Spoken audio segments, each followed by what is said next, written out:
Welcome to Sportitude. My name's Josh and I'm here today to talk to you about the Mizuno Wave Rider 20. Mizuno Wave Rider 20 is a fantastic shoe. They've completely re-engineered the upper of this little guy from last season's model. So we found that it actually is a slightly more flexible upper through the forefoot, which does tend to allow for a slightly wider foot type to run in the D-width model. Also, keeping with Mizuno's theme, which they've done in the past few models, is a nice stable heel counter. It's been one great selling feature of the Mizunos. Now, if you're a runner who has an orthotic and obviously looks at a neutral shoe, this has been one of the go-to shoes for us over the last few years. Reason being, as I said before, it does have a slightly deeper heel counter through here, so depending on the depth, height, or the heel raise of your orthotic, this fits really, really well. Removing your orthotic from this actual scenario, it does fit and is designed to cater for a neutral foot type, slightly higher arch, or a supinated foot type. We have had some success putting someone who mildly pronates inside this shoe, ever so mildly, and that's myself included. I do require some arch support, and I have run in this shoe and found it very, very comfortable.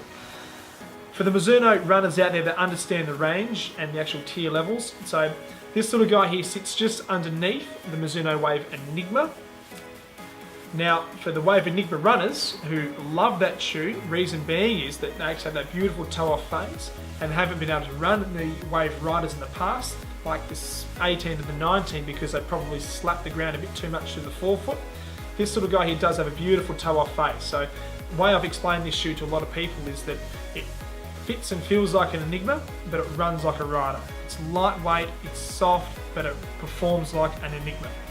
So being a high mileage running shoe, the actual stack height of this little guy here is a 12mm gradient. So we're looking at a nice heel pitch from right through to the forefoot. So any runners who experience any sort of lower Achilles pain, calf pain, really worried about how much gradient you're getting out of your shoe, you're looking at a 12mm stack height in this little guy here. We found this shoe to be considerably softer underneath the foot than we found with the Rider 18 and Rider 19. The reason I talk about Wave Rider 18 and Wave Rider 19 is because that shoe, engineering-wise, was the same shoe underneath the foot, it was just different upper. Also talking about that toe-off phase through here, they have a technology called Smooth Ride through the forefoot. So Smooth Ride, it's just Mizuno's fancy way of saying nice plush toe-off feel underneath the foot. So it's built on a beautiful sprung glass through that forefoot through here, so runners looking for that beautiful toe-off, getting ready to put their heel down again, it's a fantastic shoe. Wave Rider 20, love it. Love for you guys to try it. Check it out. Happy running, guys. We'll see you next time.